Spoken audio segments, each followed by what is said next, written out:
So this is another stand that I need to take down. This stand is one of those on the farm that never really worked out for me. I mean, I've got a lot of tree stands up, and most of them did create some good encounters, whether we were able to kill some bucks there, does there, whatever. At least they were spots that with a bow we were able to create opportunities. But this isn't one of them. The guy that I bought this part of the farm from, he called it the blood stand, I believe. It was something like that, and I thought, well, this ought to be a spot then, but it was anything but that for me. Maybe he was a gun hunter, and this range of fire was perfect for him, but with a bow, I just had a hard time getting deer within bow range of that tree. And it's right on top of this ridge, and there's some, potential, of course, for deer to move along the ridge top.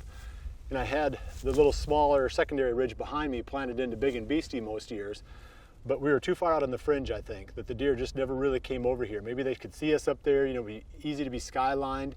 Maybe they're just kind of onto us, I don't know. But no matter what we tried, whether it was decoys, calling, the time we put in here was more what I would call scouting time or observation time, because it did not produce any close range shots. So this one's gonna come down. I don't think it's gonna go back up again. I think if I do hunt on this little field behind me, it's about 1.5 acres, or roughly, food plot. I think I would just move a redneck blind out on there on a trailer and hunt right into the plot itself. That way, all the opportunities are gonna be within bow range rather than sitting way out here on the fringe that just never quite worked. It was a pretty spot, man. We had some beautiful, beautiful evenings sitting up there watching the sun setting, gorgeous being able to see all this country. But as far as actually producing shot opportunities, this is one that, definitely just didn't pan out. So I'm gonna combine this one with one on the other side of this small field behind me. So as soon as I get this one down and we move over there, then I'll talk about one that does make sense for the deer that would be using this area.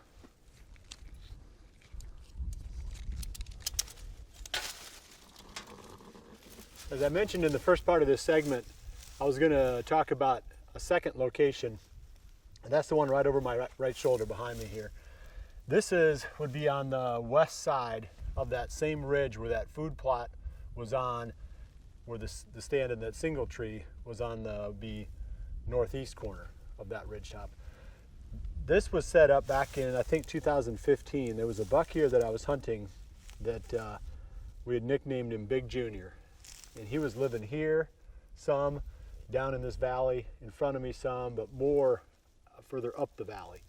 And it took a while to figure out where he was living. So part of the process of setting up for that deer was to put this tree stand location here. Well, I never hunted it. So this one's gonna come down. It doesn't really serve a great purpose in the story other than to show you what would have worked, or hopefully would have worked, because it's a pretty good setup. So the stand is sitting here on top of the ridge, more or less. And as we go down here, I'll walk down real quick. About 15 yards down, there's a real heavy trail going around this ridge, around the Sidehill. And about another 15 yards down, at about the 30-yard point, there's another real heavy trail going around. So I figured if he's living in this area during the rut, when they're out cruising and checking these ridge tops and the ends of these points for bedding areas for does that are in estrus, those trails would be really pretty high traffic areas for bucks. The wind would be coming from the west, would hit the hill and push right up over the top. It's kind of interesting, and I don't know if I've ever really proven this to my satisfaction, but I believe that it's true, that when you push the wind up a slope, it actually kind of goes up over the top before it levels back out again behind you. It's kind of a weird phenomenon because it compresses then pushes up, and then it almost feels like it shoots up over the top. But that might just be my imagination. But either way, it would have worked really good because the set would have stayed above the deer. Could have used the prevailing winds for the fall and had all the action down below me. But the neighbor killed the deer before I had a chance to really hunt him. Anyway, that's another story. But I screwed that up. I wasn't nearly aggressive enough on that deer. We had an October cold front. I elected to wait instead of going in after him, and the neighbor killed him that weekend. So that's the story of this spot. I'm going to get this one down and we'll move on to the next one.